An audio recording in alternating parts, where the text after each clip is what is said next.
and welcome back to the Cover 3 podcast here on CBS Sports. That's Tom Fornelli, that's Bud Elliott, that's Danny Cannell. I'm Chip Patterson, coming to you live at youtube.com/cover3 and everywhere you get your podcasts on demand. Thanks for hanging out. Smash that subscribe, smash that like, come and join us in the chat. Conversation been rocking and rolling for 2 hours. Thanks to everybody who comes to get it going. We love the community that we are building here at the Cover 3 podcast. It is a Monday. That means this is the time for a pun further review. When we go live at 11:30 p.m. Eastern time, it is in the thick of all the swirling college football chaos. We give you our instant reactions, but then we get a time to circle back, find the things that we missed, as well as recap some of the late night action. Also, we'll be looking at the AP Top 25 changes, some interesting ballots in the award-winning segment, Poll Assassin. But we begin with a pun further review of sorts, if only because it is a news headline from the biggest game that we had on Saturday. Marcus Freeman, as we were discussing Ohio State's 17-14 win against Notre Dame in South Bend, the 10 men on the field situation was just, there were 10 men, we kind of discussed it. And then we had a little bit of Marcus Freeman's explanation that we were able to relay, but we weren't really able to dig into this. So if you have not gone back to check it, obviously on the game-winning touchdown, Chip Trainum up the middle with 1 second remaining, or 10 men on the field. There was not a fourth defensive lineman. And when you're talking about a short yardage goal-to-go situation, being down defensive lineman is not ideal. What do we make of how Marcus Freeman has described how it unfolded? Well, hold on. First of all, 1, 2, 3, 4. Yeah, okay, we're all here. It's an odd explanation. It feels like the kind of explanation you get from a coach who's trying not to, call out one of his coaches or anybody else on the staff publicly. But like, we didn't want to take the penalty. We didn't have any timeouts. Like, this was the game. The half a yard you might have lost due to the penalty was, maybe you could argue like that half yard was the difference because they did nearly stop him. It was a very close play. But man, you can't have 10 guys on the field. That is just bad execution. It's bad communication. And for a game in which Notre Dame played well for the most part and had a very good chance to make a statement with a big win over Ohio State, for it to come down to that, where it's like, okay, you know what? Ohio State probably still scores there, even if there are 11 guys in the field. It's not hard to get a half yard in this game. But the fact that you could point to it as easily as you can and have all of us discussing it like we are right now is just, it's not a good look. And it's a big mistake in a big spot. Yeah, I mean, it's a huge tactical blunder. I watched his explanation, and he did say that he did not want to give Ohio State a free shot at it, which basically means if Ohio State had hurried up and snapped the ball as the defender's running onto the field and they score, the flag's thrown, you decline the penalty. If they don't score, they get to line up and try it again. The proper thing to do here, though, if you hadn't taken off your headset, like the video clearly shows them doing, as the Notre Dame players appear to be waving to the sideline like, hey, we're short a man, is to have the guy ready to run in after from the booth. You're being told on the second down, hey, we're short a man. If Ohio State looks like they're trying to hurry up, you don't send him, right? If they clearly are kind of moseying back to the huddle and looking over to the side like they were, then he's got to go and he's got to sprint in there. Like, that was poor situational preparedness by Notre Dame, and it lost them the game, basically. Like, I'm not saying Ohio State would not have scored. Right? Yes, that's the yeah. most egregious part of it. They were 10 men for 2 plays. Right. Ohio State's coaches in the booth probably saw that, and I was like, wait, like, that's a natural bubble to run the football. If Ohio State had a timeout, we would have never gotten to the third down because the quarterback's just going to audible to some kind of run. That's a natural run bubble. You're scoring pretty easily. Like, Notre Dame defended that play extremely well for the fact they only had 10 men on the field. But yeah, that was a huge blunder. And, coaching experience matters. Yeah. Situational experience. On the flip side, look at how Ohio State knew they could take a shot. There was 7 seconds. Like, they took the one shot, the pass, because they could get 2 shots at it. You just saw a pretty, a stark contrast. I do, like Tom alluded to, I give Marcus Freeman a ton of credit for standing up there, coming up with an excuse. Probably someone is on that sideline that is assigned to make sure what rotation is in, who's supposed to be in there. And for him to stand up, I do give him credit for that, but it should be criticized, and I'm sure Notre Dame fans are upset about it, but it was completely mismanaged at the end of the game. I mean, he was a G5 coordinator as late as 2020. Like, this guy does not have a lot of big-time coaching experience at the high level. Like, he's learning on the job. This is the risk you take when you hire a guy with this little experience. Do they play with 11 guys on defense at the G5 level? You do. I don't know if that really factors into this one. This was just a dumb mistake. Yeah. I mean, we're not trying to fire Marcus Freeman. No, like the lack of experience. Right. Yeah. I love him. There are some Notre Dame fans who want to fire him right now. Yeah, exactly. I think he's great for the program. I think he'll be fine. I think he can recruit. I think he's a great. I actually think there's a chance he goes to the NFL. Like, if they can get to the place where there are 10, 11 wins knocking on the door of the playoff, I think he's an NFL caliber candidate. But you're seeing on-the-job training is what you're seeing happen. And you saw it, unfortunately, come back to bite him. Would it made the difference? Maybe, maybe not. But it's a blunder that, unfortunately for him, played out on the national stage. I think the bigger question is, why didn't Ohio State go with the Bush push just to really troll and give the PTSD? Because that was the same end zone, same exact situation. And that's exactly what I was thinking while watching. I was like, oh, come on, do like Jalen Hurts and the Eagles, do like USC, go with a Bush push here and win this game. Did you guys watch what Washington State did with its Bush push? Yes. What specifically? All right, so if you guys haven't seen this, right, so that they align double wing, right? Mm-hmm. So you get a regular defensive lineman on the goal line, relatively regular, from Oregon State. Then they actually do like a quick motion to where they're both behind him, and then it forces Oregon State. Yeah, and then they push, which is great. And the next evolution of that is actually taking it, and you basically run tight end around because you have natural down block angles. Oh, like everybody is going to be crashing to the middle, expecting it, and so then you've got the counter. Exactly right. Yeah, especially if one of those wings that is now motioned like from double tight set to basically like a inverted full house backfield type set to push, if they can handle the football at all, like that's a great. It was pretty cool. I haven't seen teams motion to this, and that's a cool setup. Sorry, I know it's upon further review. We can talk about neat stuff in this sport. Do you guys think they should like the NFL kicked around banning it? Think the college football in general, like football in general, should look at banning it? If I'm a defensive coordinator, I'm screaming ban the hell out of it. Right, exactly. Yes. There's already enough rules that your favor offense. You need one more thing I got to worry about?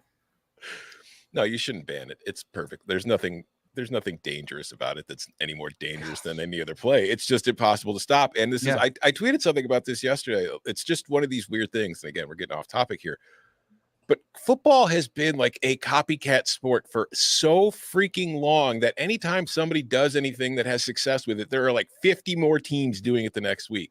The Eagles got to a Super Bowl damn near doing nothing else but the Jalen Hurts getting into the QB sneak on every short yardage situation to keep that offense on the field.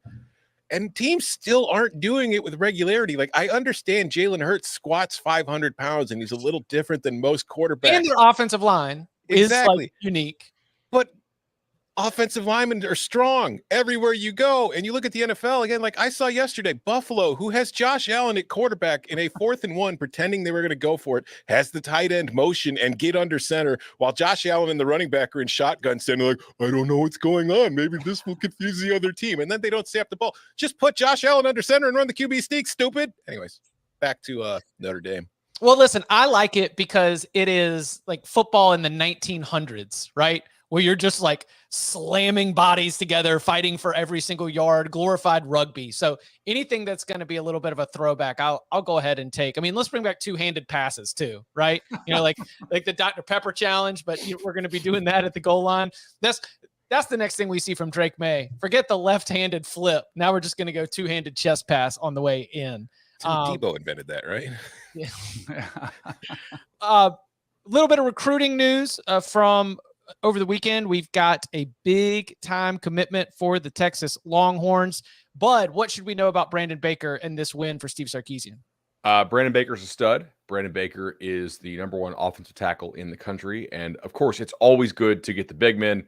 The whole SEC's line of scrimmage thing is I think kind of true, not to the exclusion of all other leagues, like some of the coaches in that league would tell it to you. But Brandon Baker, kid out of California, number 1 offensive tackle in the country. It's especially important this year because this is one of the worst tackle classes that we can remember. So it's a zero-sum game always. But this year, it's a real zero-sum game, y'all. Like, there are hardly any great offensive tackles this year in this 2024 recruiting cycle. There's not many good. I mean, you're seeing a lot of schools reach or having to tell their collectives, hey, man, we're going to need to pay up a lot for some, kind of mid-level G5 tackle this offseason. Ooh. So huge recruiting win for Texas, beat out all the big boys for them. And Texas has it rolling in a way on the lines of scrimmage that they have not, even a lot of times like under Mac, they were not crazy physical and push people around. Like Sark is building some real physical big bodies there in Austin. And it's that's good to see for them. You know what? There aren't many in the college football field either. That's one thing I'm kind of noticing this year as I'm watching. Like there aren't any great tackles coming in this 2024 class, and I don't see any on the field right now. Like, I see some, but is Fashanu, is he? I think there's a lot more projection than production to this point. Yeah. Like, I don't know. Like at this time of year, there's usually 4 or 5 guys I've kind of identified as, that guy's going to be a first-round pick. This year, there's like 2, and then there's a couple guys where it's like, okay, he'll probably be a first-round pick like Fashanu just because of his size, his athleticism, and all that kind of projection stuff. But man, I don't know. I'm going to blame it on the flexibility thing where they're trying to make everybody too flexible now instead of just getting some big old-fashioned maulers up there beating the crap out of people. Ooh, look, he can do splits. Yeah. But can he truck that 270-pound defensive end? No. But he can bend really well when he's getting pushed back.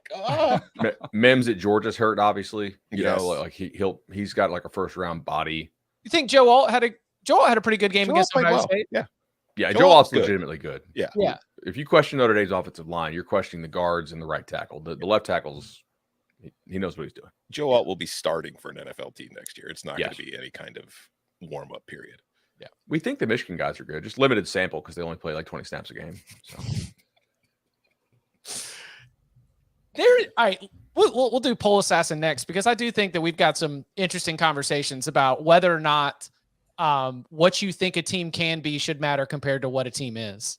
Because there are teams in the top 5 that have put together better arguments based on the consistency of dominance and production than the ones who came in and look really good on paper. So we'll get into that. Plus, upon further review, next. It's time for the best Transformers yet. There you go. Is now streaming on Paramount Plus. This is going to be fun, man.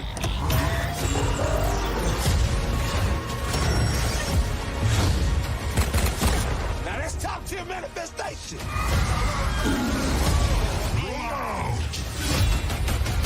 Transformers: Rise of the Beast. Rated PG-13. Now streaming on Paramount Plus. Every single Monday, we like to take a quick look at the AP Top 25, some of the big movements, and some of the ballots. In honor of Jeff Banks and one of the most chaotic Halloweens ever, we like to call it Poll Assassin.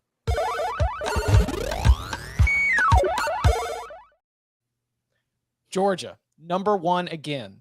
But 6 different teams got first place votes in this week's AP Top 25 after week 4.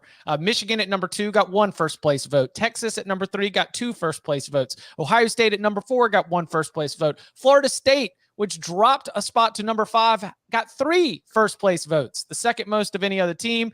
Penn State at 6, no first place votes. And then Washington, the Washington Huskies with a single first place vote. And that came from Kirk Bowles from the Austin American-Statesman. So what does it say that the guy in Austin is looking around and being like, yeah, I'll tell you the best team in the country is. It's not down the road. It's out there in Seattle. Tells you that Kirk Bowles is smart. I mean, scoreboard watching. Ooh. Yeah, so you think Washington does not deserve? No. I just think he's probably super dialed into Texas, remembers what happened against Wyoming. He's probably like, I don't know if this team's, and then, oh my gosh, look at the numbers that Washington puts up, and let's go ahead and put them one. I get Washington beat them in the bowl, by the way. Mm-hmm. Yep. So good point. What Washington beat Texas in the bowl, and I know Texas, like guys on Texas were pretty impressed with Washington's physicality. So I'm sure Bowles has probably heard some of that inside stuff from them. Washington is up to number 2 in the new CBS Sports 133. And CBS Sports 133 also has the same situation where you've got Georgia getting first place votes, Ohio State getting first place votes, Michigan getting first place votes, and Washington getting first place votes. Big shakeup there in those rankings as well. The Washington rankings are as low as number 8. And again, as I mentioned, as low as number 9, excuse me. And again, as high as number 1. What's fair for the Washington Huskies, a team that is beating its opponents by an average score of 49.8 to 17. Mm-hmm. All FBS opponents, but no ranked teams and no one on the caliber of, for example, Ohio State's win against Notre Dame. What's fair for the Washington Huskies? First of all, Washington is as low as 10 on one ballot.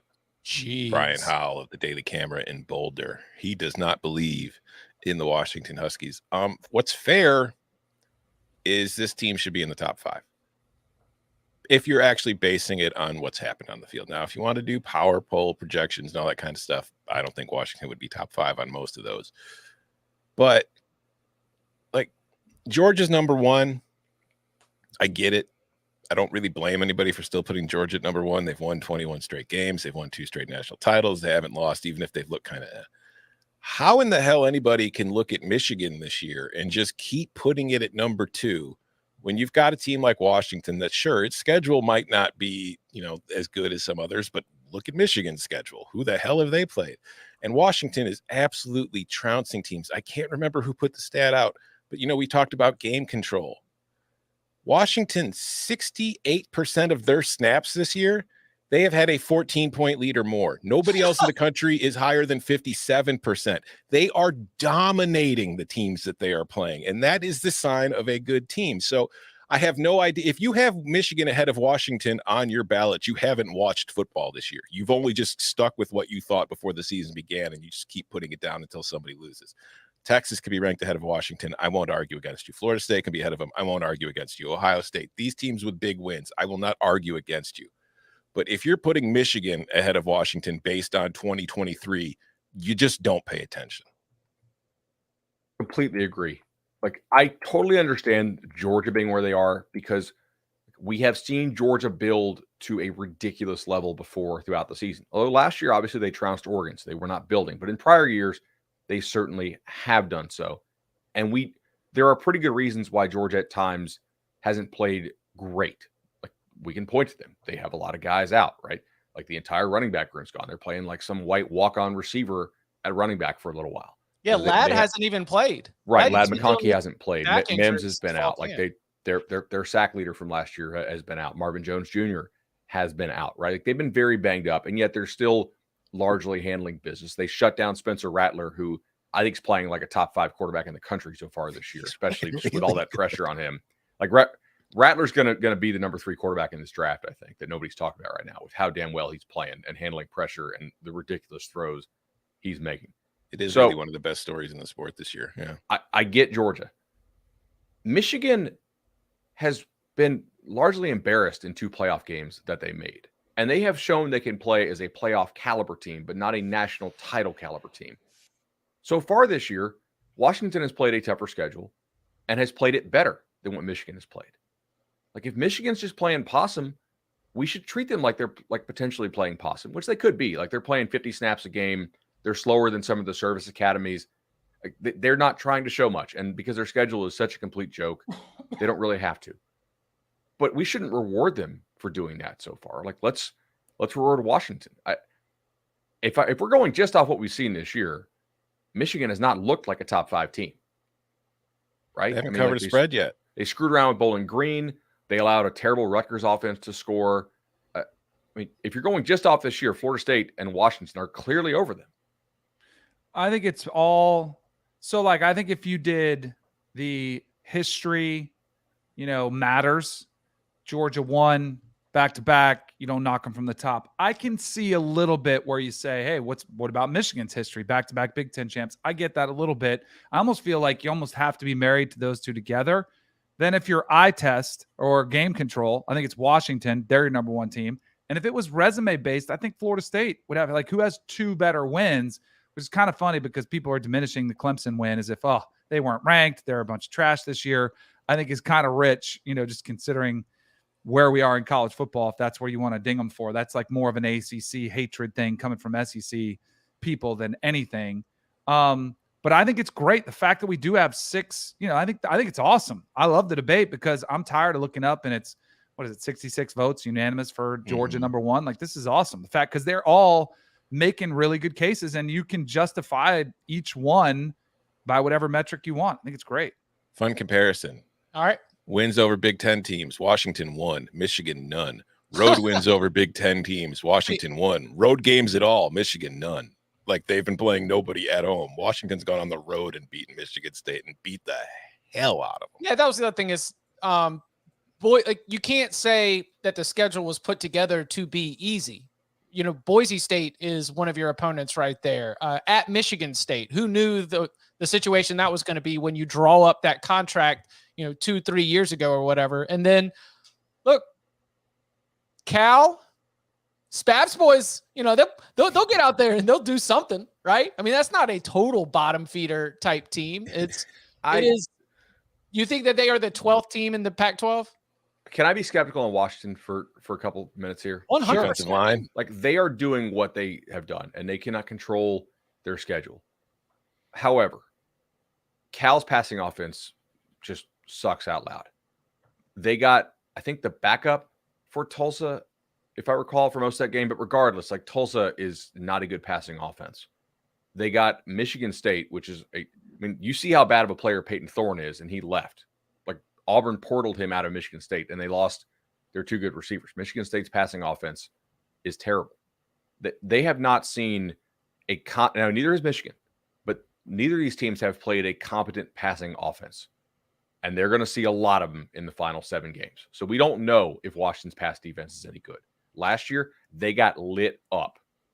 I haven't seen any reasonable reason to believe they're improved, because I think they've played nothing but really bad passing offenses so far. So it's just an incomplete grade for me on what we thought the weaknesses were for Washington.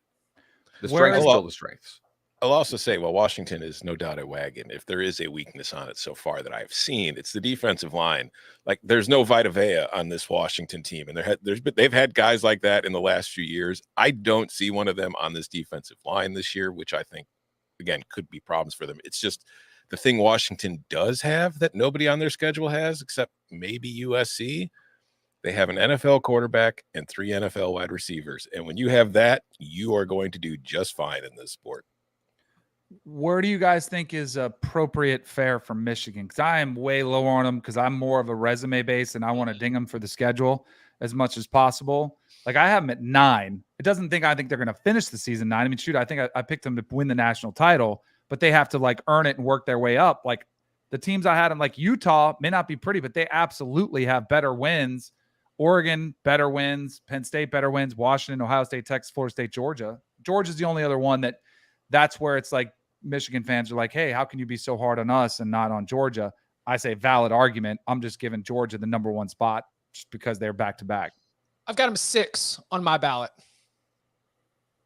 for the CBS Sports 133. I think I had them at 5 or 6. I can't remember. But I think that's fair. I mentioned that game control stat. Michigan is 2nd in the country. It's not like they've been in close games. It's just while Washington just continues to beat the hell out of you, Michigan is happy to just kind of sit on the ball. But yeah, I think if you're basing it off of how teams have played this year, they should be 5 or 6 because of the schedule, because of the fact they haven't played any. But there's one voter out there, Robert Cessna from the Bryan College Station Eagle in College Station, Texas, who got Michigan at number 1 on his ballot, which is, I would love to hear the logic behind that.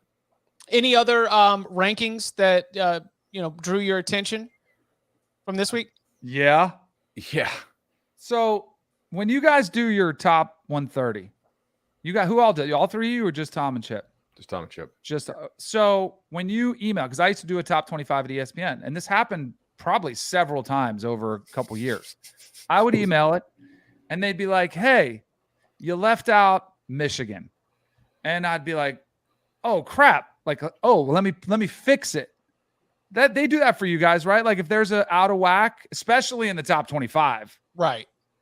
How can that not happen in the AP? How can that happen in the Associated Press? Because I almost lost my mind when we went to the poll tracker and I saw our guy Chris Kenny from San Diego Union, whatever, Kirk that he writes for, and I'm like, he has Florida State 22nd. Did he go to Florida? Like, and then he has Florida at 7, and I'm losing my mind, and Florida State fans are going nuts. And then he comes out and says, whoopsie daisy. Like, I didn't know we had whoopsie daisy pollsters. Because it probably is the reason they dropped. Could that be enough of a drag on it that they would drop after the win? He updated it. They fixed it. So it's also Kirk Kenny. I did think, and I don't know Kirk Kenny. Maybe it takes a little while for news to reach San Diego, but I thought his ballot was really poor, and just it felt lazy to me. Like does he not realize the SEC this year hasn't proved a damn thing? It doesn't look good, and we're leaving Ole Miss ranked. Okay, we snuck Florida back in there. Got Missouri and Tennessee. Like, do we need to rank this many SEC teams when this league is not good this year? Like, what are we doing? He left Notre Dame over Florida State. Florida State has beat the crap out of apparently a really good LSU team and has a close win on the road at Clemson. Like, there's no argument that Notre Dame's resume is on paper better than Florida State or that Notre Dame's a better team than Florida State. I'm sorry. I like that he's got Penn State number 3 because there is a very interesting, because Penn State, they've got the win against Iowa. You go back, you look at the West Virginia game, and with everything that West Virginia has done since, it sort of takes on a little bit of a different look. The Penn State is the best team of the 3 is a fun thought experiment. I'm not there yet, but I'm at least willing to entertain that Penn State is the best of those 3 teams, Michigan and Ohio State being the other one. So I'll give our guy Kirk some credit for going bold on the Nittany Lions. I'm pretty sure he's the high man there. Anything else from the let's see. Ole Miss shouldn't be ranked, period. Oh, yeah. I talked also, about this on TCU Saturday. inside the top 20? Wait, what? He had TCU in his poll? He has TCU 19th. I was like, oh my God. Wow. Yeah, this was one of the worst ballots I've ever seen. Like, even taking out the Florida State mix-up, which is understandable. Right, yeah. Yeah, I don't think Ole Miss should be ranked. That bothers me. I went into that enough on Saturday, though, so I won't go any further. It is, like, you were kind of just touching about it, but it is funny to see it play out when it happens every week. 20 Ole Miss, 21 Tennessee, 22 Florida, 23 Missouri. Again, that is man, it's really tough to find the top 25 teams. What SEC team haven't I ranked yet portion of an AP voters ballot? Because that is what happens every single week, where just some mid SEC teams get into the bottom of the rankings over like undefeated teams. But yeah. But Missouri is by far the most justifiable of those. At least they have a decent non-conference win. And also, I'm fine with having Tennessee in there still after losing on the road to Florida, and I'm fine with having Florida in there after beating Tennessee. I mean, why Florida got blown out there? by Utah, by Utah's backup. Utah has since played close games with the backup against UCLA and against Baylor. Like, Florida's performance against Utah is the worst FBS performance against Utah so far this year. I mean, And so I guess for the 16 voters that have Kentucky on their ballot, Kentucky would also fall into that. I'm just looking for an SEC team that isn't on at least they haven't lost. Oh, it looks like crap. I mean, like the offense is not coming together. I'd rather have James Madison. Yeah, like, but how about Louisville? Louisville 4-0. Yeah, Let's go. Jawar Jordan's having a great season. Louisville's played a tougher schedule than Kentucky has by far. Mm-hmm. Yeah. There are 9 voters who have Ole Miss in their top 18. Like, Syracuse went and played a road game against a Power 5 team and won. Mm-hmm. We can't reward undefeated Syracuse. Maryland. Speaking of 2 Syracuse, Power 5 Chip, wins. That's for a pun for the review. Don't you worry. Okay, go this one nicer. All right. Coming up on the other side, it's our chance to go back, peel back the layers of the weekend, and dive into some storylines that we might not have hit on the instant reaction show. And, of course, that late night action, which had some of us on upset alert. Good God. Get into the Trojans and more next. Get your team ready to move. I'm ready. Welcome, enjoy the show. Vámonos. Celebrate Hispanic Heritage Month. I don't mind that. With stories of heroes. Everything's gonna be just fine. Home. I love it here. This town. The people. And honor. You need to remember what you're fighting for. Celebrate today. And every day. Oh, cheers to that. Salud. Explore the One Mountain Una Familia collection on Paramount Plus. Stream now. Back here on the Cover 3 podcast. Every single Monday, we like to go under the hood. We call it Upon Further Review. There were terrible calls. Do we want to go ahead and jump in? After further review. After further review. After further review. All right. Second chance to dive into UCLA-Utah. Bud, what stood out to you from that game that we should take moving forward for both the Utes and the Bruins?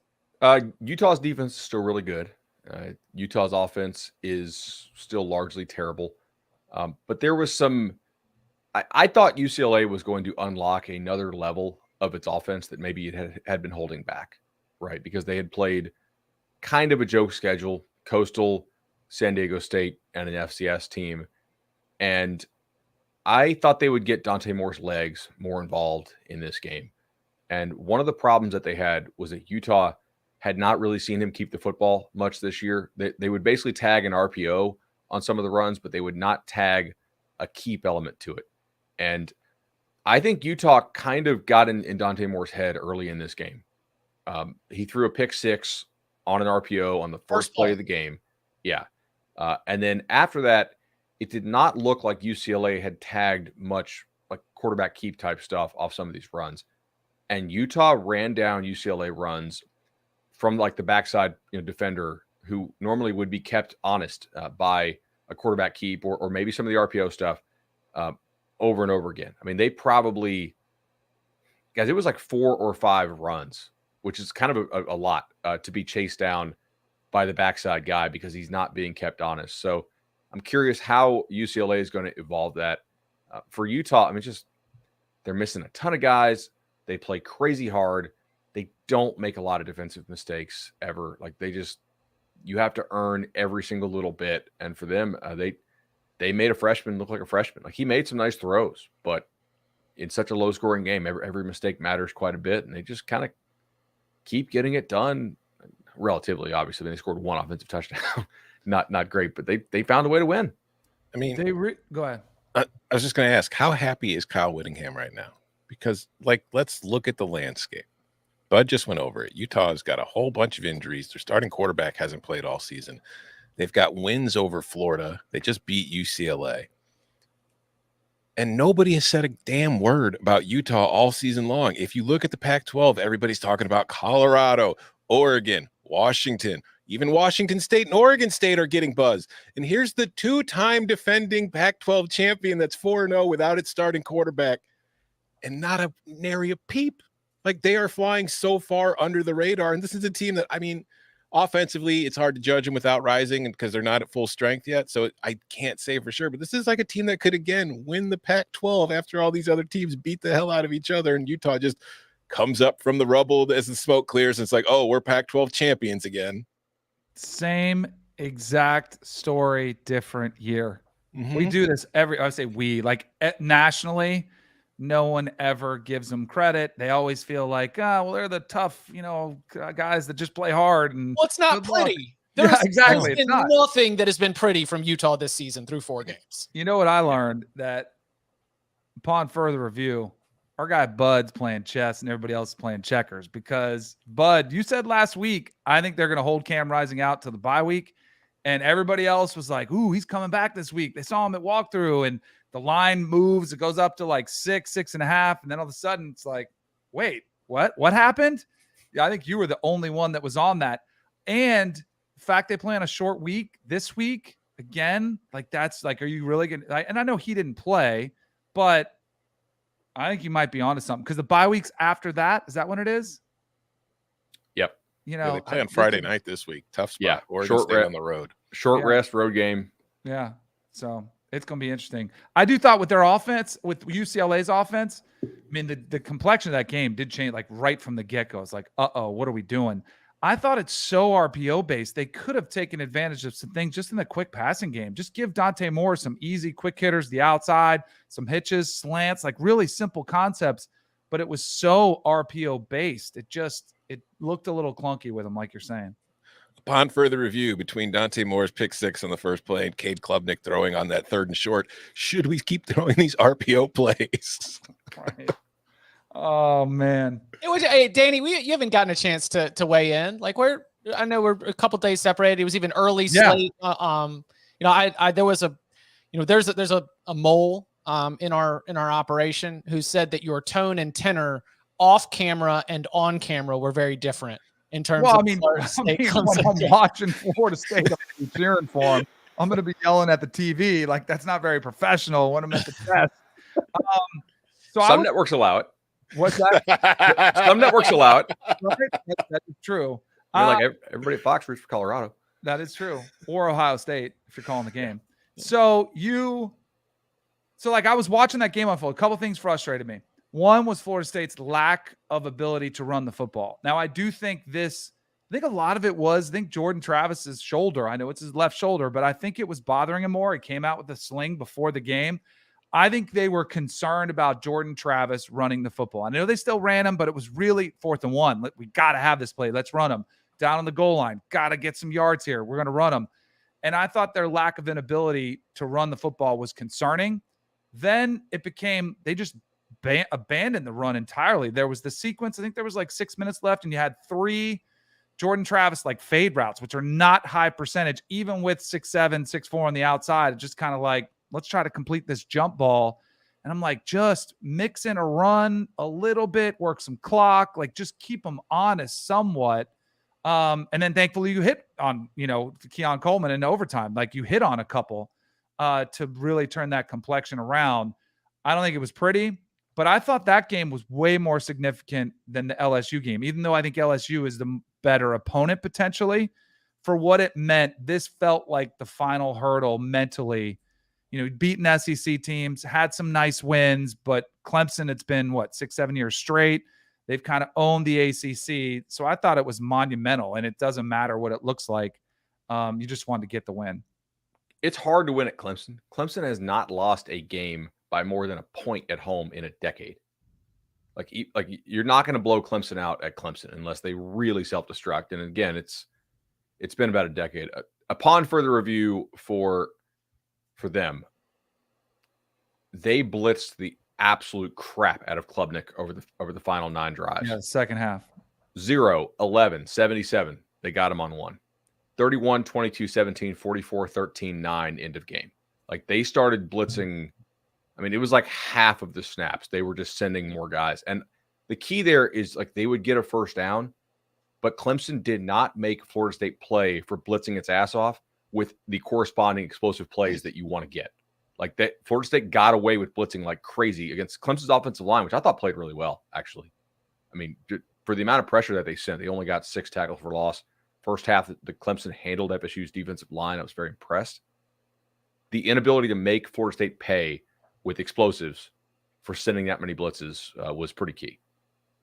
But I thought you got to be pretty encouraged about the offense, though. Like Cade Klubnik, when they, thought he played really well. He was composed, had him in position to win the game. But Clemson's the top 10 team to me still in my power ratings. I think power ratings, yeah. Like 100%. They've just played 2 really tough games. Have you guys seen their schedule, though? Yeah, it still got does Notre not Dame, get any easier. Are they going to lose on Saturday? We're going to get the music ready. We're going to get it ready. Do you listener know where the Clemson Tigers have to go in the wake of this game? It's a place that's electric. Close your eyes, please. Visualize this. You're in the Carrier Dome. The house is filled.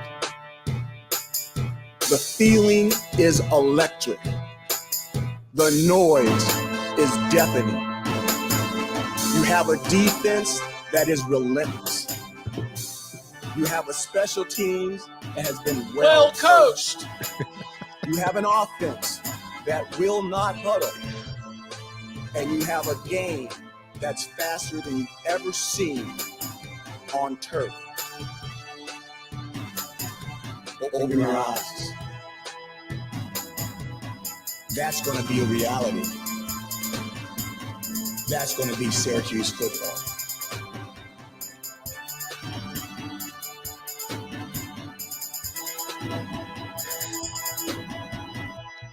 Such a banger. Such a banger. How did they not use that before the game? I mean, seriously, you need to send it to them. You need to get it there. How many, how many wins do you think Clemson gets? Do you think they're a 10-win team? They run the table? Only in probably football. A 9-win team. I think they're dropping another game. I think they're 9-3 in the regular season, and that 12-year double-digit win streak, it's going to have to get one in the bowl game, and that'll be the biggest storyline of the Cheez-It Bowl. Will that be like our reasoning for taking Clemson in the Cheez-It Bowl? It's like they need this. They're going for it. We don't have to question their motivation. Yes. And I know Dabo is stubborn as anybody, but he's got to come to his senses on the transfer portal, right? Like, imagine an NFL team, but nope, we're only using the draft. That's it. Like, it just doesn't make any sense. Did that for a very long time. You think when they pass the collection plate, they're going to make a special notation like this is to be used for the portal? Yes. I think he'll come to his senses, don't you? I mean, he has to. Yes. Part of the reason Aaron Rodgers is a Jet is because the Packers were always refusing to go in free agency and sign guys. There has to be at least how about this?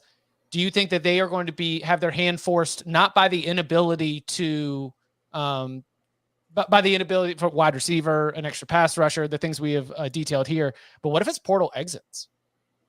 I don't know. You don't typically see a lot of Clemson guys leaving through the portal, do you? No. Not good ones. Yeah, we could poo-poo Dabo for the culture stuff and all that, not wanting, bringing our kind of guys, but there is some signal to that noise in that their guys don't leave. Oh yeah, I don't poo-poo it. Yeah. I mean, I think it might get overblown, but I was mentioning Tyler Brown, who had another fantastic game. That is he's a 3-star recruit from Greenville, South Carolina. And they're just like, nope, now you're going to be one of our most explosive wide receivers with Antonio Williams out. The number of times that story has repeated itself over the last 10 to 12 years, that's the evidence that you need that there is something to that. They did lose DJ, but that was probably more of a mutual thing than anything. They lost the DB to Georgia. Remember, he was I think they kind of kicked him off. He was kind of booted. Yeah, it's a monster. But yeah, I agree. I think it's a great culture. Trust me, if I had a son that played, I'd be go to Clemson all day long. I think it's a great culture. I just think you're trying to win with one hand tied behind your back if you're not at least exploring the transfer portal. Predator meme. Danny Cannell, Kirk Herbstreit sending our sons to Clemson. That's right. Remember when the Orioles in baseball refused to use the international free agent market at all? No. It's kind of similar. They basically just kneecap themselves for no reason. Why are you playing one hand tied behind your back? You can recruit at a super high level, still have misses. Everybody else is yeah, we're gonna fill some of those holes if we can. Clemson's no, we're gonna punish ourselves by not filling these holes. And they do use NIL, yeah. Oh, they use NIL. Yeah, to reward. So use all of it. That's a great tool. Use the other one. Upon further review, I want to pose a question, because if you want to be concerned or consider their strong start not representative of anything other than their schedule, I might take it. How good is Oklahoma? Because Oklahoma is 4-0, and Oklahoma made a pretty big jump in the rankings as they continue to win.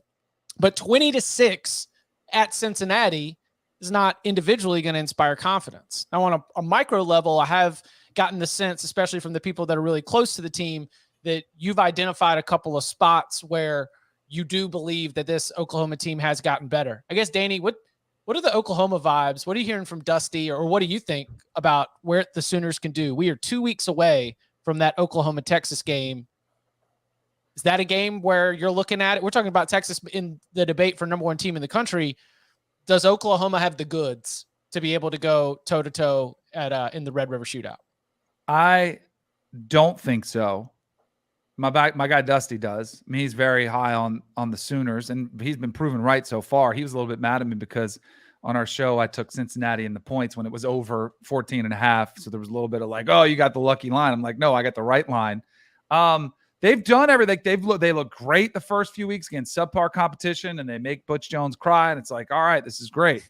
Then that means that first road test, like real test that they had the road game against Tulsa, I think, and they've looked the part.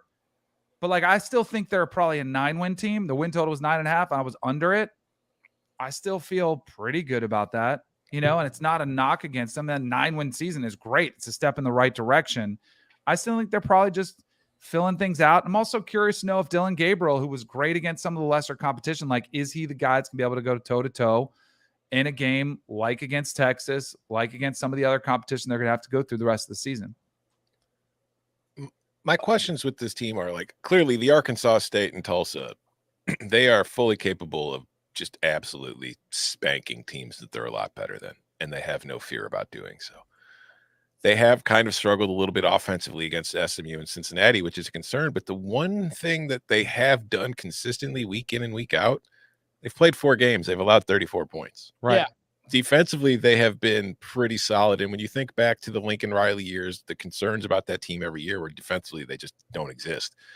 Brent Venables has clearly fixed that pretty quickly, or at least is still in the process of fixing it. So because of that, I think they've got a shot to beat Texas. It's just, if it gets into the situation where they have to score points, okay, I know you can do it against Tulsa. I know you can do it against Arkansas State, kind of like what we've talked about a lot with like the Dylan Gabriel, Jackson Arnold thing. Do you have the horses on offense to keep up with Texas if Texas is clicking and scoring points against you? That is what it's going to come down to. Yeah, let's rank the quarterbacks that Oklahoma has faced so far as an exercise. This is a good Bud's greatest hits. This is a reprise encore performance. I think it's overwhelmingly Emory Jones, who's not a good football player. He's just fine. Like, he's like a bottom half Power 5 quarterback. Preston Stone 2. Preston Stone 2, who has I think Preston Stone might be 1. Okay, fair, but like neither of these guys are top Stone. half of Power 5, right? Like, Preston Stone's not great. The Arkansas State, who's now the backup because he got beaten out, and then Tulsa's third stringer. I think Oklahoma's defense is like assignment sound. They play hard. On a down-to-down basis, SMU played with those guys in Norman. Two turnovers really kind of flipped that game on its head, which count, but are they repeatable? We'll see. Offensively, they don't really have a serious number one right now. Andre Anthony may be that guy. Maybe I'm a little slow on the uptake there. Gabriel is a fine/good college quarterback.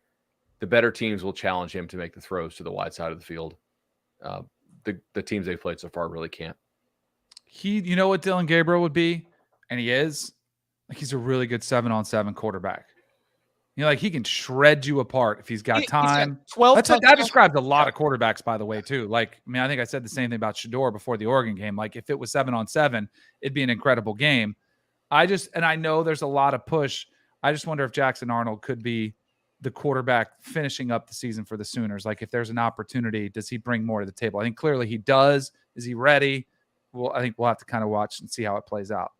You mentioned how Jackson Daly played against Arkansas, not the new quarterback, Jalen Raynor. You know who thinks Jalen Raynor is the best quarterback in the country? Southern Miss, which allowed about 5 total touchdowns to Jalen Raynor. The guy threw for like 3 bills, 3 touchdowns. He had like 2 long touchdown runs as well, 5 total TDs.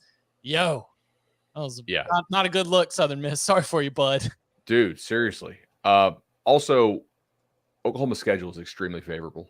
Yes. Like, if Oklahoma can find a way to go 12-1, and the one's like a regular season to Texas, but they end up like somehow getting revenge on Texas in the Big 12 title game, that's a team that's going to make the playoff. I think like a 1-loss Big 12 champ probably makes the playoff this year, depending on what happens in some of the other leagues. Like, obviously a 1-loss Big 12 is going to lose out to a 1-loss Pac-12 unless that team is Texas, I think, because they'll have the win at Alabama. There's not many games that you really think they can lose.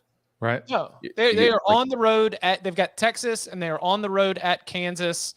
And then it would only be you dropping to the level of your competition. You going to Provo in late November and corking it. Right. I mean, it would be a That can be a tough game, though. like UCF at home with UCF's backup, who I thought UCF did a great job of scheming up, by the way. Probably shouldn't lose at home in Norman to UCF's backup, assuming Plumlee's not, or John Rice is not back by then. This schedule's a gift. Yeah. But while we get the drive to 325 teed up, what else for upon further review stands out from the weekend? Upon further review, we talked about Minnesota blowing it against Northwestern on the show, although none of us had seen it really until the very end on Saturday night. I went and watched it expecting to see Minnesota like committing a bunch of dumb mistakes that allowed Northwestern to get back in the game. They really didn't. Like, something happened. I don't know, like some sort of miracle in the fourth quarter. Northwestern's offense just started playing competently, snap after snap after snap, and moving the ball down the field and scoring. I can't remember the last time I saw Northwestern offense look that good. Minnesota. Yikes. And Minnesota's been a good defense. Like, yep. I don't know. It was very, very strange. I was like, what the hell is happening here? But no. Go ahead. What? Upon further review, Cam Ward needs to be in the Heisman conversation. We might have egregiously left him out when we did our whole. Did we bring him up when we did the whole who can win the Heisman? Because he absolutely should be in the conversation with what he's doing. He's got 2 of the bigger wins of the season against Wisconsin. What he did against Oregon State Saturday night was phenomenal. His story's great coming up through the FCS ranks. He is a dynamic quarterback. He is fun to watch play. Do you know the problem? Touchdowns, 0 interceptions right now. Third in the country in passing yardage game. The problem for Cam Ward is that he plays Colorado in the second to last game of the year. And by that time, Colorado will have turned back into a pumpkin fully. And like the national media won't be caring about this story, won't be putting it on national television.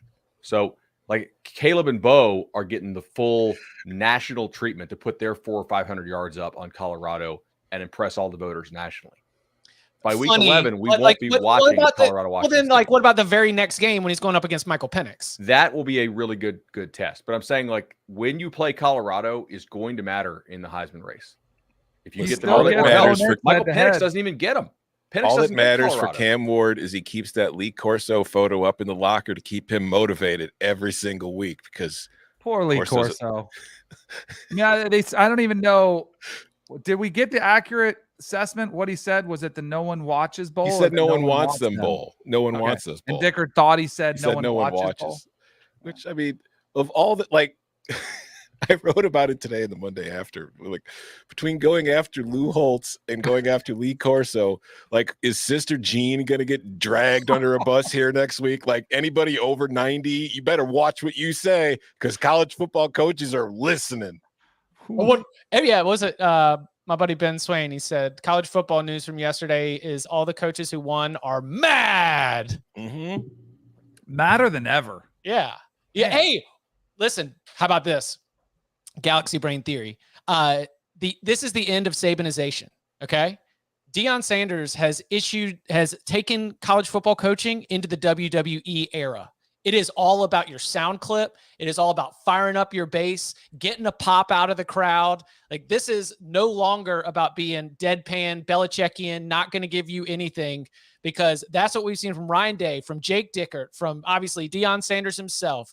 That is the new sell as a college football coach, is you are cutting a promo anytime that you've got that microphone in front of you, and whatever you can say to be able to create a moment.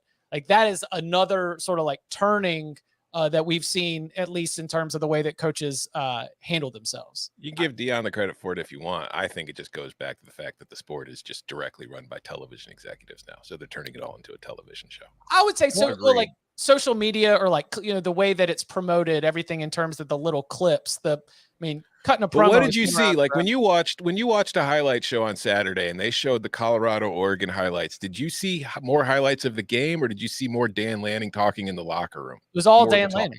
Exactly. Isn't that?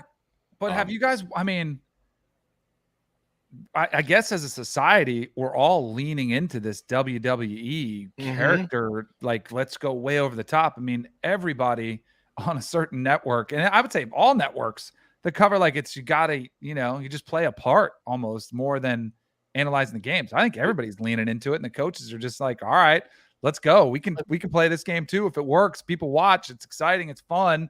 I think it's great. That's a good point. It's coming from outside too. It's not just an inside college football thing. Like First Take and whatever these other shows are called during the day. Like I watched a couple clips from there. It was ridiculous. Like I'm glad the way we've approached it. Like clearly, like you have to lean into it a little bit because YouTube is just juicing all the numbers like crazy on anything Colorado. Like you can put out the laziest Colorado segment if you wanted to, you would still do numbers. But like we try to cater to the college football fans, not the people who just started watching college football. It's kind of what we're talking about on Saturday night. Like we're still going to have our college ball audience on Halloween.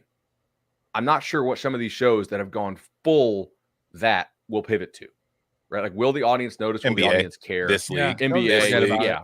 Damian Lillard, can you believe what he said about not wanting to play for Toronto next after the break? Right. Yeah. Exactly. All right, let's get the drive to 325 up here. Bud, why don't you walk us through it? All right. Clearly, things are not the donut. Golly. Yes. Man. Yeah, that was tough to watch. We saw they needed to get 13 in order for Brian Ferentz. I won't wrong name him. Brian Ferentz to keep his job or the contract not to be terminated. We will continue to monitor this because it only gets more hilarious week after week. I am not sure that Iowa's offensive staff and the head coach aren't just playing this way to give a huge middle finger to the administration, right? Like, there's no way that you would. I talked to a guy on a staff that's played them, and he basically told me, like, it looks like they don't try. Like, they literally just try to play a certain way just to piss off their administration. Like, okay, how are you tanking a season just trying to give a middle finger to an administration? They want to win their way. Like their receivers have 14 catches on the season. Like if you're a receiver at Iowa, I want to double check that because somebody sent me that this morning. I probably shouldn't say it without being officially correct about it, but I'm fairly sure that's right. All right, yeah, we got 4, 6. That's 10, and another 4. Yeah. If you're Iowa's receivers, why the hell do you go to practice? I mean, like, can you imagine going to practice and as a group, you've caught 14 passes? What are your meetings like in your position group meetings if you have 14 passes caught? At least granted, like buyer beware, you should know if you're a receiver, don't go to Iowa. But like that's like worse than the service academies. Do you know how many scholarship receivers they had on Saturday on the roster? 3. Well, 4. They shouldn't have any. They had 4. Okay. I mean, they're pretty beat up on offense with injuries. Like the Lachey thing is the big one, but they're just overall, their running backs are down. They've got a bunch of receivers hurt. I mean, they had 4 scholarship receivers in that game. There's nobody to throw to to catch the ball. Right now, Bud's projections or, what they need to hit with those 13 points that they did not score against Penn State reallocated. They need 24 against Michigan State, 35 against Purdue, 20 against Wisconsin, 24 against Minnesota, 35 against Northwestern, 30 against Rutgers, 24 against Illinois and Nebraska, and 21 in a bowl game. Do we think they get 24 against Michigan State? They could. I'm thinking it might be time to fade Sparty, right? I mean, I got Sparty on quit watch. So yes, I think they're going to score 26 points against Michigan State on Saturday. They are going to get ahead of schedule. Should Iowa be on quit watch? Nah, that defense has slipped. That's not the defense that we thought it was. I thought I talked about that last week. I thought in the first half that defense played very well, but again, as we went over Saturday night, Penn State had 97 snaps to Iowa's 33. They just got worn the hell down in the second half. Good point. All right. Army has 27 receiver passes caught in the year. Iowa has 14. Whoa. Well, why? Seriously, got an artillery. So any other upon further review? No. Are you concerned that USC played with its food so much? No. We see teams do that every year. Florida State did it last week against Boston College. Yeah. Okay. Sometimes you just go on the road against a team you assume you're going to beat, and it's like, oh, okay, we're going to actually have to try. Oh, this is actually something I did want to bring up. Normally, so USC is favored by 24 at Colorado, right? Well, I thought it was more. Is it 24? I haven't checked it in a couple hours, but somewhere around there, more than a 3-touchdown favorite. Generally, that is not a look-ahead game. Now, I was talking to Richard Johnson of Sports Illustrated about this morning because he went to the Oregon game, and I'd asked him, so I'm like, are they really that small in person? Yeah, okay. That's a look-ahead game. Like, you can absolutely tell me that USC was looking ahead to Colorado because all the kids on that team are going to know, like, that's a real big national TV thing. And then if you watch the Oregon players on TikTok, like, they were dragging those Colorado players. It was all like the fake Rolex and, scuff our logo and all. Like, they really got after them pretty good. So, like, the coaches may be fired up to coach against Dion. The players are absolutely fired up to play against Colorado's players because of all the love they got. Now, here's the problem. If you're like a Georgia, you're going to get everybody's fastball every single week. If you're a team that's power rated appropriately in like the 70s, which I do think is probably about right for this team. Like, that's not a top half college football team in the country. They're definitely not bottom like 30, but they're probably somewhere between like 55 and 85. You're not used to getting everybody's fastball every week. And they are going to get everybody's best shot every single week. Like, that's not something that a roster like that has to deal with normally. That's something like a Georgia or a Michigan, not a roster like that. That's going to be interesting. There's something, too, about the fight they showed in the second half, but there's also something to see in Shedeur out there late in the fourth quarter just to get points. They got to be careful with him. That game's over. Like, you got to get him out and make sure he's healthy, Yep. You saw Weaver went down, right? Last play of the game. So that means we're down two of our three best pass catchers, or I guess four if you want to include Dylan Edwards, since they don't run the ball. They don't have a traditional run game in that offense right now. I don't know if he's not going to play. I know he went down. I know he was on the training table. We'll see. Will be interesting. Again, that USC Colorado game is a 9 a.m. Pacific time kickoff, noon Eastern time. Body clocks, first half under. Body clocks, first half under. That's how we'll get it done. All right, we will be back on Wednesday, 11 a.m. Eastern time for big game breakdowns and more as we look ahead to week 5. And you can follow him on Twitter at Tom Fernelli. You can follow him at Bud Elliott 3. You can follow him at Danny Cannell. You can follow me at Chip_Patterson. Gentlemen, thank you very much. Thank you. See ya.